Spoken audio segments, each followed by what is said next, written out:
beribadah GSJA Fajar Baru. Mari kita siapkan hati kita dengan sungguh-sungguh. Selamat beribadah. Tuhan Yesus memberkati.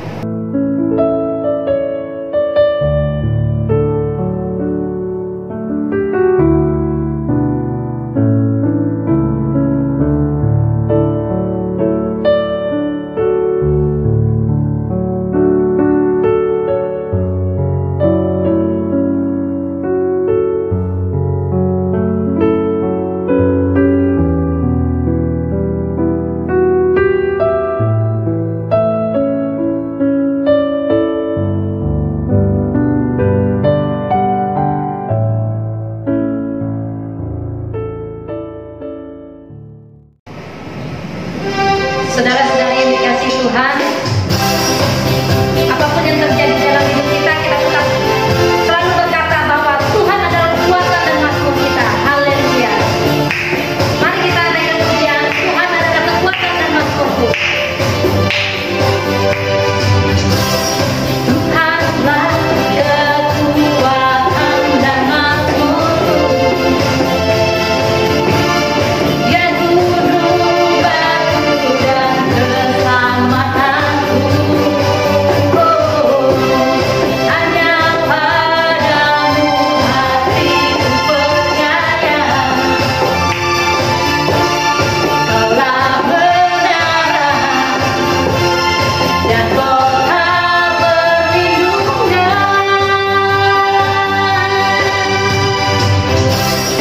Ku mau selalu bersyukur sebab cintamu padaku takkan pernah berubah.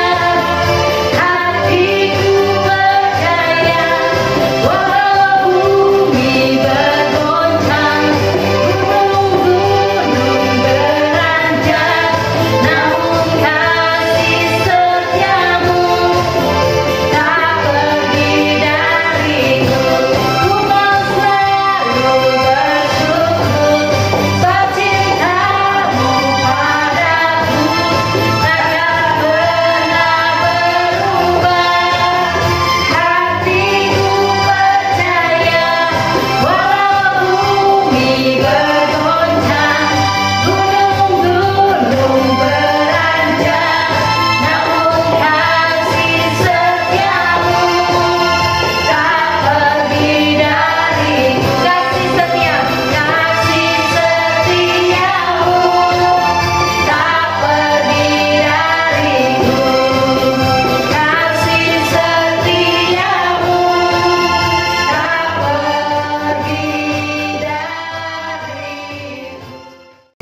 Benar Tuhan, meskipun gunung-gunung beranjak, kasih setia Tuhan tidak akan pernah hilang daripada kehidupan kami. Kasih setia Tuhan tetap ada dalam hidup kami. Kami menikmati kasih setiamu Tuhan. Kami menikmati pemeliharaan Tuhan dalam kehidupan kami. Saat ini kami bersyukur kepadamu. Kesempatan waktu yang indah Tuhan berikan bagi kami. Amin. Untuk kami beribadah kepada Tuhan.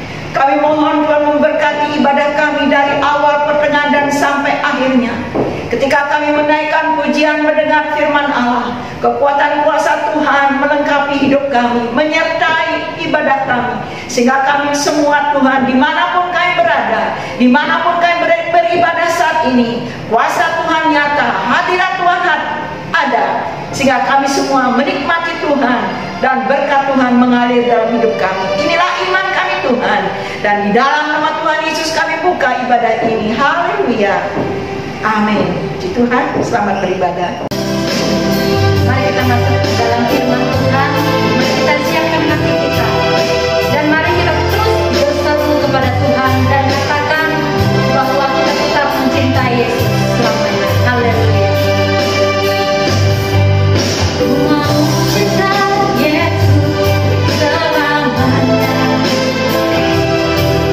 Ku mau cintai Yesus selamanya.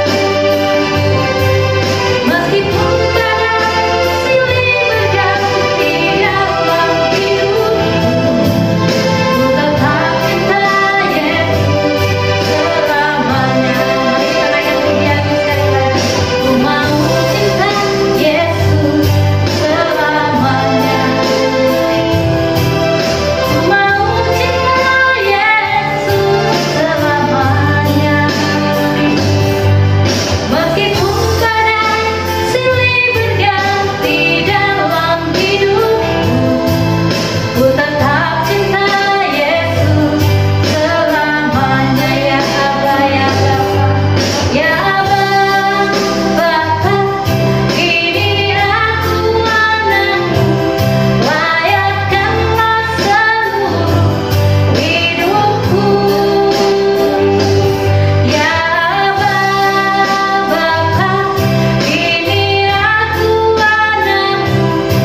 Tuhan.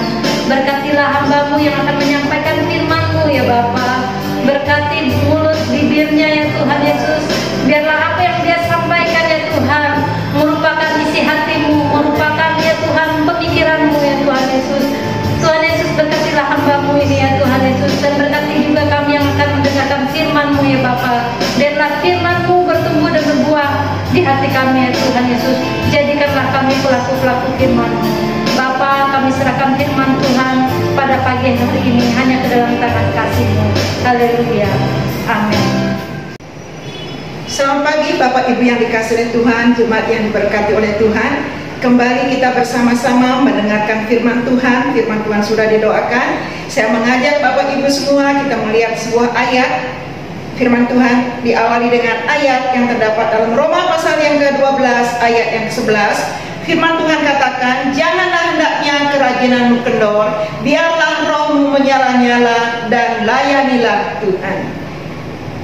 Bapak Ibu yang dikasihi oleh Tuhan, kalau kita melihat ayat ini, mungkin ada pertanyaan yang timbul di hati kita, apakah ayat ini masih berlaku untuk kita di masa-masa seperti ini? Apakah ayat ini masih berbicara untuk kita supaya kita melayani dengan roh yang menyala-nyala? Nah, satu hal yang kita tahu saudara, bahwa firman Tuhan ini tidak dapat dibatasi oleh situasi dan keadaan. Firman Tuhan ini tetap berbicara kepada kita supaya kita semua di masa pandemi ini tetap masih bisa melayani Tuhan dengan semangat, dengan roh yang menyala-nyala. Nah, Bapak Ibu yang dikasihi oleh Tuhan, ada begitu banyak bentuk pelayanan yang dapat kita lakukan di masa pandemi ini. Contohnya, salah satunya pelayanan mudah, tidak mengambil waktu terlalu banyak. Kita cukup ambil HP, kita telepon teman kita, orang yang kita layani. Di situ kita bisa sharing, di situ kita bisa saling mendoakan. Di sana kita bisa saling menguatkan dan juga memberikan firman Tuhan sebagai sesuatu yang mereka butuhkan ketika kita melayani orang yang kita kasihi. Nah, ini contoh saudara. Intinya begini saudara, apapun bentuk pelayanan yang dapat kita lakukan, Tuhan mau kita melayani dengan semangat.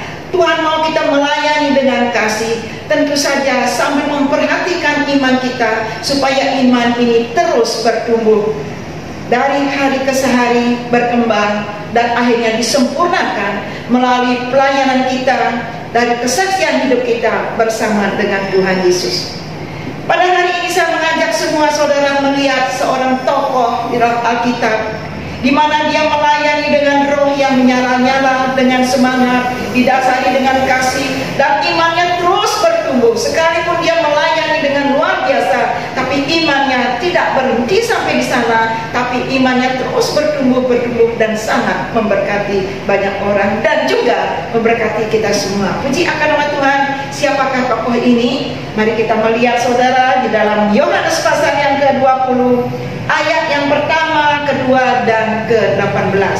Saya bacakan di sini, demikian firman Tuhan. Pada hari pertama minggu itu, pagi-pagi benar ketika hari masih gelap, pergilah Maria Magdalena ke kubur itu dan ia melihat bahwa batu telah diambil dari kubur. Ia berlari-lari mendapatkan Simon Petrus dan murid yang lain yang dikasihi Yesus dan berkata kepada mereka, Tuhan telah diambil orang dari kuburnya dan kami tidak tahu di mana ia diletakkan. Lalu ayat yang ke-18, Maria Magdalena pergi dan berkata kepada murid-murid, aku telah melihat Tuhan, dan juga bahwa dia yang mengatakan hal itu kepadanya. Nah, Bapak Ibu yang dikasihi oleh Tuhan, tokoh yang saya maksud dari ayat ini adalah Maria Magdalena. Pagi-pagi sekali Maria Magdalena pergi ke kubur Yesus. Ternyata waktu dia ada di sana, betapa kagetnya dia karena kubur Yesus sudah kosong.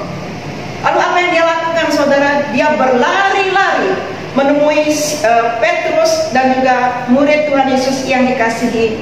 Lalu dia menceritakan apa yang dia saksikan. Setelah itu Petrus dan Yohanes pun pergi ke kubur untuk memastikan apakah benar kesaksian daripada Maria Magdalena bahwa mayat Yesus sudah tidak ada di kubur itu. Ternyata apa yang terjadi saudara ketika Petrus dan murid yang dikasih sampai di kubur, benarlah seperti apa yang disaksikan oleh Maria Magdalena. Saudara, kita di sini melihat sebagai saksi Tuhan, kita tidak boleh menambahkan dan mengurangi apa yang Tuhan lakukan dalam kehidupan kita. Kalau kita bersaksi tentang Tuhan, kebaikan Tuhan, pengalaman kita dengan Tuhan, kiranya kita tidak menambah dan menguranginya. Maria Magdalena, kesaksiannya bisa dipercaya oleh Petrus dan juga murid Tuhan Yesus yang lain karena dia bersaksi tidak menambahi dan mengurangi. Nah, sekarang Petrus dan murid yang dikasihi tidak menemukan ada jenazah atau mayat Yesus dikubur, mereka pergi kembali ke rumah. Tetapi bagaimana dengan Maria Magdalena? Maria Magdalena, dia berdiri di depan kubur itu, dia menangis. Sementara dia menangis, dia coba menjenguk ke dalam. Ternyata saudara, dia menemukan di situ ada dua malaikat, dan malaikat berbicara kepada dia dan bertanya, "Ibu, mengapa engkau menangis?" Maria dengan singkat jelas dia mengatakan, "Tuhanku telah diambil orang, aku tidak tahu di mana dia diletakkan." Bukan hanya malaikat yang bertanya, ternyata Yesus juga bertanya kepada dia, "Ibu, mengapa engkau menangis? Siapa yang engkau cari?" Maria berpikir bahwa itu penemu tangan, dia katakan dengan lantang, dengan jelas, dan apa yang ada di hatinya dia katakan, "Tuhan, kalau memang Tuhan mengambil dia, tolong beritahu aku supaya aku mengambil. Di mana engkau meletakkannya?"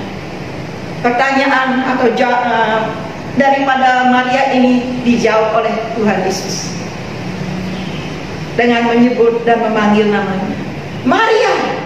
Nah, setelah Yesus memanggil namanya, baru Maria Magdalena tahu bahwa yang diajak berbicara atau yang berbicara kepada dia adalah Tuhan Yesus sendiri.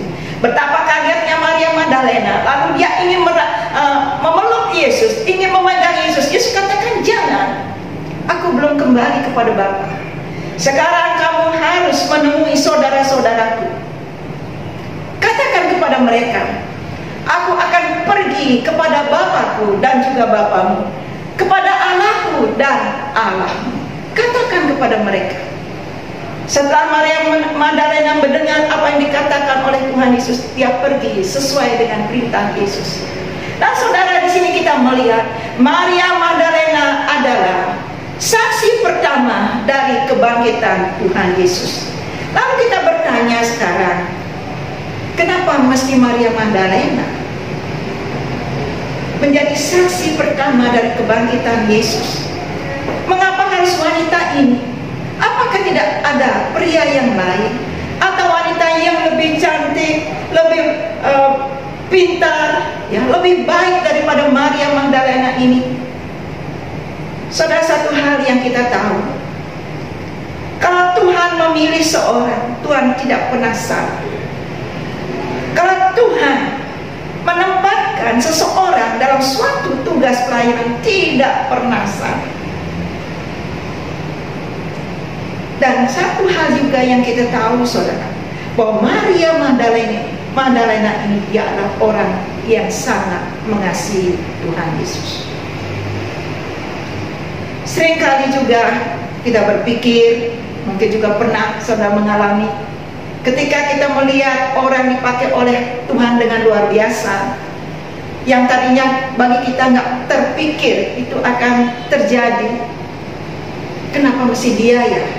Kenapa nggak si ini? Kan ini lebih daripada ini, saudara. Ingat, Tuhan tidak pernah salah memilih seseorang.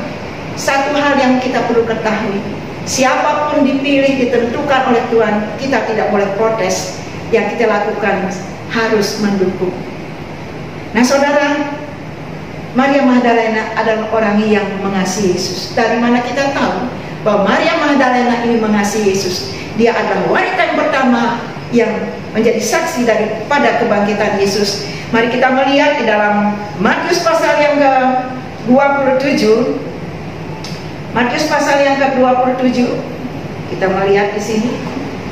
Matius 27 ayat yang ke-55 sampai dengan 56. Demikian firman Tuhan.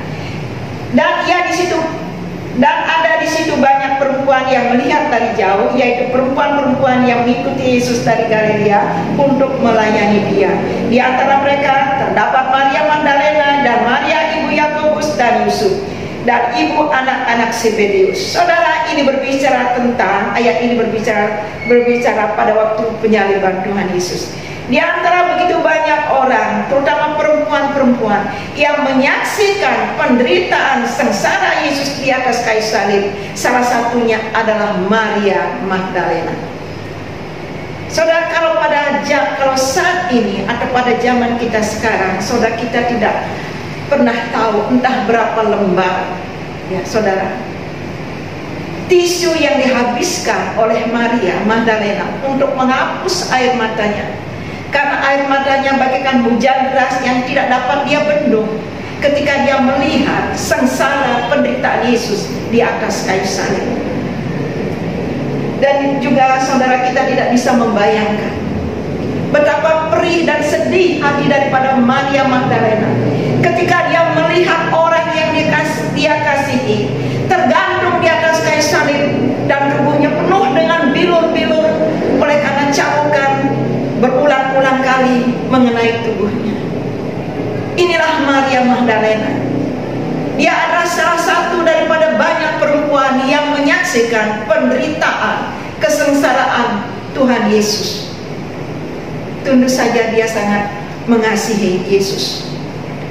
Di samping itu kita melihat, coba kita kembali melihat di dalam ayat yang lain daripada Matius pasal 27 ayat yang ke-61.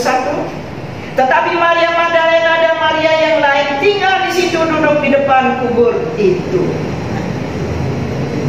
Setelah Yesus mati, lalu ada seorang yang bernama Yusuf Arimatea meminta mayat Yesus, lalu dia mengapani dengan kain kafan, lalu Yesus dikubur. Setelah Yesus dikubur, yang mengantar ke kubur, yang menyaksikan pemakaman ini sudah selesai, batu juga sudah kubur itu juga sudah ditutup dengan batu. Semua pulang, semua kembali ke tempat masing-masing. Tetapi tidak dengan Maria Magdalena. Maria Magdalena dengan satu wanita yang lain, dia duduk di depan kubur Yesus. Apa artinya ini, saudara? Kalau saya merenungkan, kita menemukan selain Maria Magdalena mengasihi Tuhan Yesus, dia juga selalu ingin dekat dengan Tuhan. Dia tidak mau beranjak dari depan kubur itu. Rasanya dia ingin dekat dengan Tuhan. Dia begitu mengasihi Yesus. Kasihnya tidak terucap dengan kata dan nada. Begitu dalam kasihnya kepada Tuhan Yesus. Dia adalah salah satu wanita yang ada duduk di depan kubur Yesus. Lalu kita kembali kepada Yohanes pasal 20 ayat yang pertama tadi, saudara, yang tadi saya sudah ceritakan kepada saudara sekilas. Maria Magdalena adalah salah satu wanita di antara beberapa wanita yang pergi ke kubur Yesus, bangun pagi-pagi, pergi ke kubur Yesus dengan membawa rempah-rempah dan minyak untuk mengurapi Yesus. Dia berdiri di kubur Yesus. Dia menangis di sana. Disitulah dia mendengar malaikat Tuhan, ya, bertanya kepada dia, mengapa engkau menangis? Bukan hanya malaikat Tuhan bertanya kepada dia mengapa dia menangis. Di situ juga Tuhan Yesus bertanya kepada dia, mengapa ibu menangis? Dan di sini juga, di tempat ini juga, dia menyaksikan pertama kali, ya, menyaksikan Yesus untuk pertama kali setelah Yesus bangkit dari antara orang mati. Dari kubur ini juga dia mendapat perintah untuk menemui murid-murid Yesus, dan dia bersaksi bahwa dia melihat Yesus. Dia bersaksi Yesus telah bangkit. Nah, Bapak Ibu Saudara yang dikasihi oleh Tuhan, kita melihat Maria Magdalena, dia adalah menjadi saksi Tuhan dengan semangat. Dia mengasihi Tuhan. Bukan ia mengasihi Tuhan bukan karena bukan hanya waktu Yesus masih hidup, tetapi setelah dikubur pun dia tetap mengasihi Yesus. Dia mengasihi Yesus bukan karena mujizat-mujizat yang Yesus lakukan, bukan karena berkat-berkat yang dia terima, tapi dia mengasihi Yesus dengan hati yang begitu luas, hati yang begitu lebar, dengan kasih yang tidak terucapkan dengan kata dan nada. Meskipun demikian, imannya terus bertumbuh dan bertumbuh. Nah, lalu kita bertanya sekarang, saudara, siapa sih Maria Magdalena ini? Mari kita melihat siapa sih wanita ini. Kita melihat, saudara, di dalam Lukas pasal yang ke-8, Lukas pasal yang ke-8, ayat yang pertama dan 2, ayat pertama dan 2, Lukas pasal 8, demikian firman Tuhan.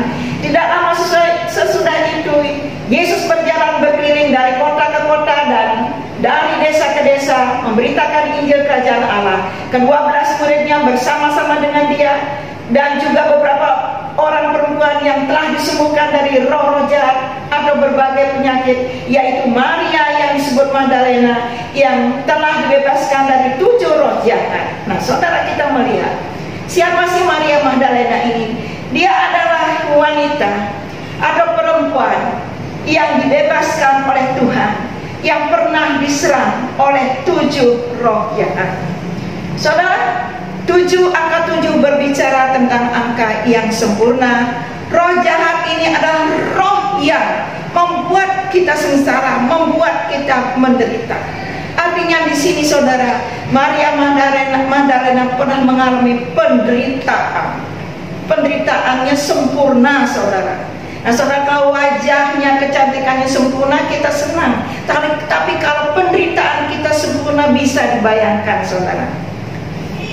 Dia dirasuk oleh 7 roh jahat.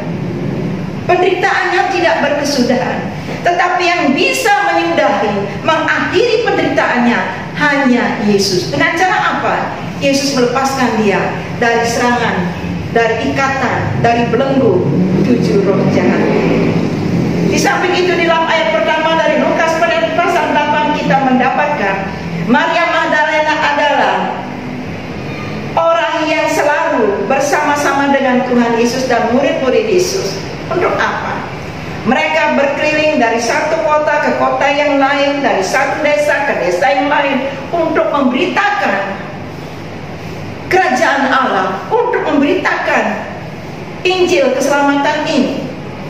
Nah, saudara, kalau kita melihat, kalau dia selalu bersama dengan Yesus dan murid-murid Yesus memberitakan Injil, berarti Maria Magdalena ini, saudara, dia sangat mendukung visi misi daripada Tuhan Yesus. Dia juga bisa bekerja sama dengan murid-murid Tuhan Yesus. Saudara, kalau visi misi kita sama-sama berasal daripada Tuhan, dengan siapapun kita melayani, kita bisa bekerja sama karena tujuan kita sama. Amin, saudara. Nah, itulah Maria Magdalena. Saudara, sekali lagi, Maria Magdalena memiliki iman yang terus bertumbuh dalam hidupnya. Iman ini sangat penting untuk kita perhatikan. Bukankah kita juga semua memiliki iman?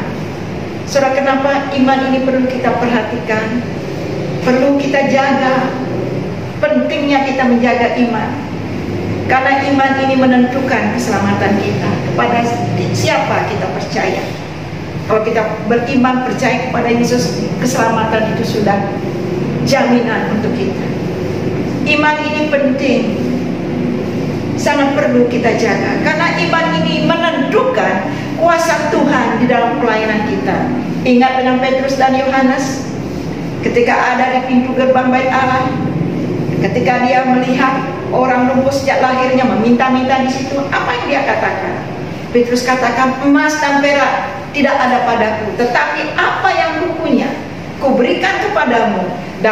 Demi nama Yesus Kristus orang Nazaret itu, berjalanlah. Dan seketika itu orang lumpuh ini berjalan. Saudara, kita melihat di sini, iman ini menentukan kuasa Tuhan bekerja atau nyata di dalam pelayanan kita. Petrus memiliki iman, yang memiliki iman yang mengimani bahwa dalam nama Tuhan Yesus ada kesembuhan. Bagi saudara, Bapak, Ibu, dan siapapun yang mendengar firman Tuhan ini, kalau ada saat ini saudara merasa lemah, tubuhmu sakit, saudara tetap beriman. Imani nama Yesus, imani kuasa Tuhan, sesuai dengan imanmu, itulah yang akan jadi. Itulah sebabnya saudara, saya katakan pentingnya kita menjaga, memelihara iman ini, karena iman ini juga menentukan akan doa-doa kita. Nah saudara, ini adalah ayat yang terakhir. Saya mengajak saudara melihat dari Lukas pasal yang melihat dari Matius pasal yang ke-15, Matius 15 saudara, Matius pasal 15 ayat 27. Demikian firman Tuhan. Saya baca dari ayat 26. Tetapi Yesus menjawab, tidak patut mengambil roti yang disediakan bagi anak-anak dan melemparkan kepada anjing. Kata perempuan itu, benar Tuhan, namun anjing itu makan remah-remah yang jatuh dari meja tuannya.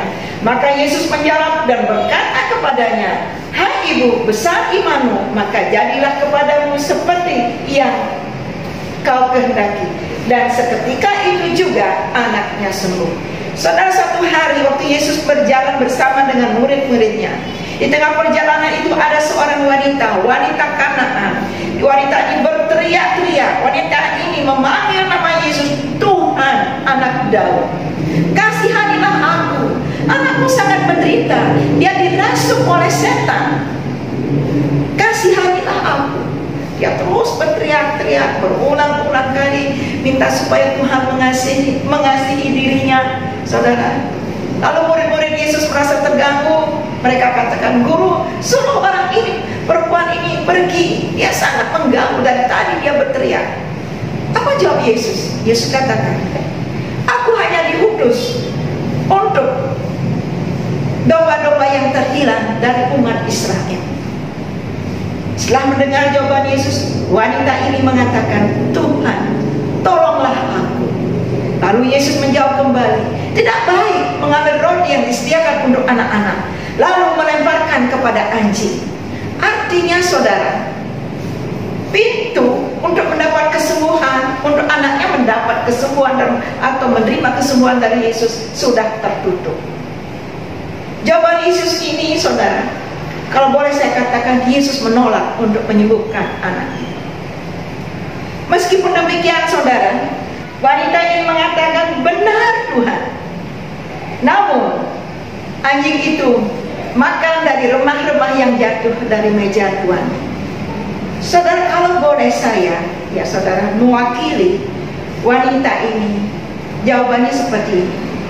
Benar Tuhan, aku tidak layak untuk dikasihi, aku tidak layak untuk ditolong, karena aku berasal dari Kanaan, berasal dari bangsa kafir, aku adalah orang yang berdosa.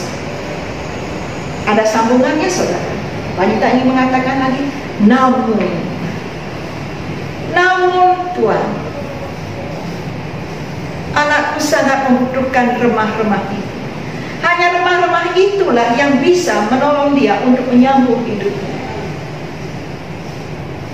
Aku melihat remah-remah itu, tetapi tanganku terbatas, tidak bisa mengambil remah-remah itu lalu memberikan kepada anakku supaya anakku sembuh. Aku melihat, tapi aku nggak mampu, nggak ada kekuatan untuk mengambil remah-remah itu. Tapi aku percaya tangan Tuhan tidak kurang singkat untuk menolong anakku mengambilkan remah-remah itu supaya anakku bisa sembuh. Aku percaya telinga Tuhan tidak kurang tajam untuk mendengar permohonanku saat ini. Tolonglah Tuhan supaya anakku ini sembuh. Dan aku juga yakin mata Tuhan tidak tertutup untuk melihat pergumulan yang ada di batinku. Sudah sekian lama aku bergumul supaya anakku bisa sembuh.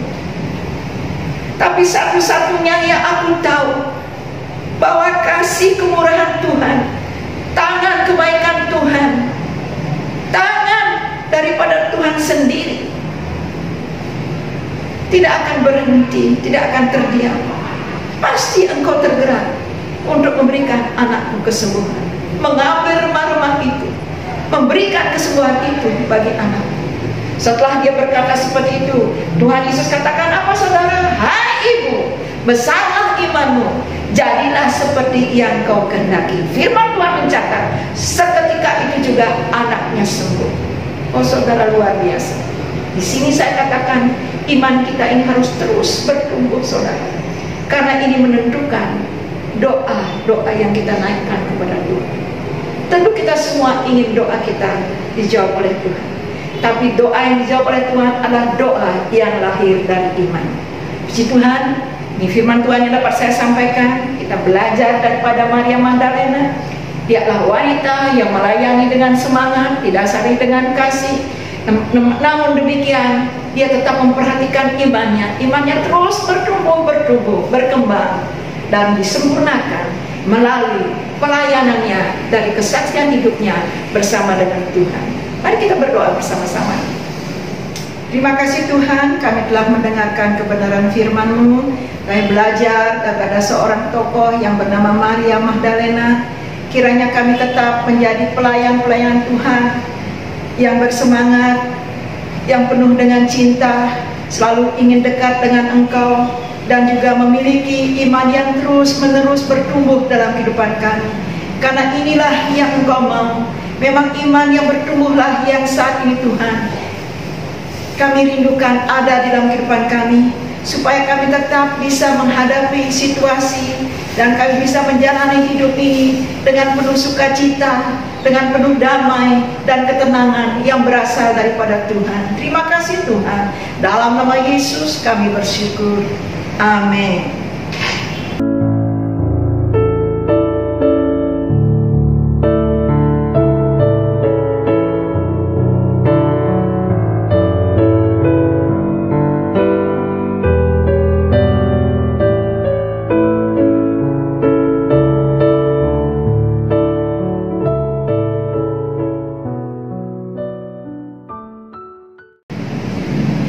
Saudara-saudari yang dikasihi Tuhan, kita akan menutup ibadah kita pada pagi hari ini. Mari kita naikkan pujian Lingkup Ibu.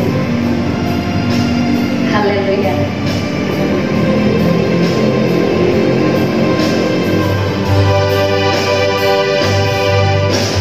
Lingkup Ibu dengan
Terima kasih Tuhan, Engkaulah yang memberikan kepada kami ketenangan.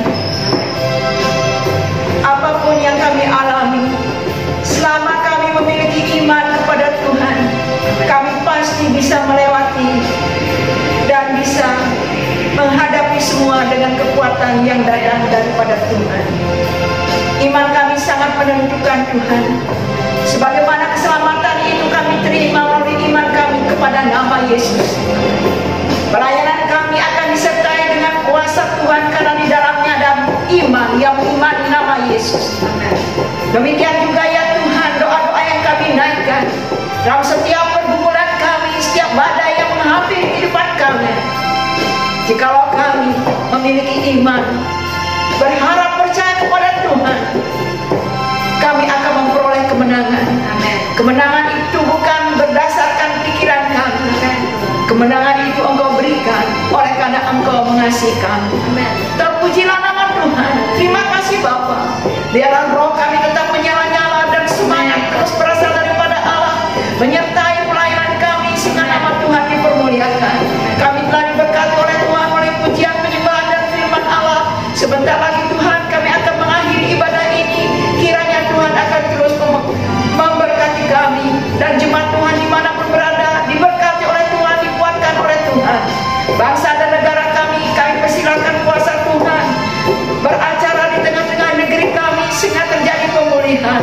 Buat pemimpin bangsa kami, Bapak Presiden Jokowi bersama dengan jajaran pemerintahan, baik yang sampai di daerah-daerah tingkat yang terendah, RT RW, Tuhan juga berikan hikmat dalam menghadapi, menyelesaikan masalah yang ada.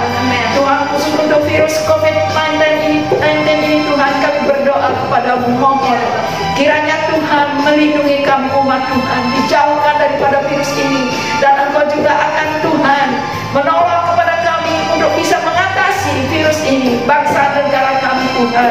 Vaksin yang sudah ditemukan kiranya menolong kami semua Tuhan, supaya kami boleh mengalami, menerima keselamatan melalui daripada vaksin ini Tuhan. Kami boleh beraktivitas kembali, beribadah dengan leluasa sebagaimana tahun-tahun yang lalu. Terima kasih Bapak. Bapak Ibu yang dikasihi oleh Tuhan, angkatlah kedua tanganmu dan terimalah berkat Tuhan. Kekuatan berkat yang daripada Tuhan menyertai kehidupan saudara, dan imanmu kepada Tuhan sangat dipedulikan, diperhitungkan oleh Allah-Mu. Oleh sebab itu, kasih karunia daripada Allah, cinta kasih daripada Tuhan Yesus menyertai kehidupan saudara, berkat-berkat daripada Tuhan menjadi bagian saudara mulai saat ini sampai selama-lamanya.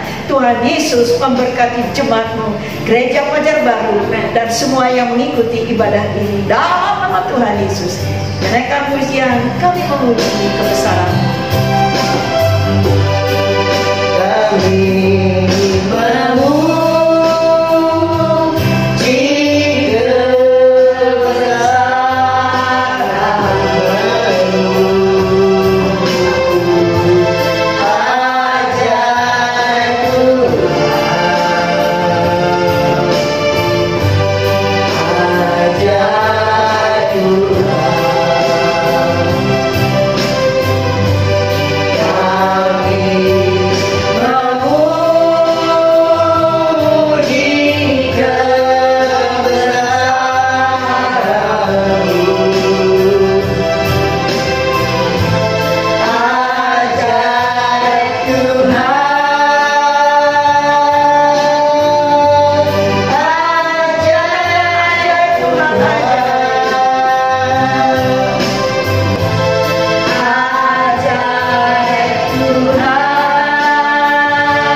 Selamat hari Minggu, Tuhan Yesus memberkati kita semua.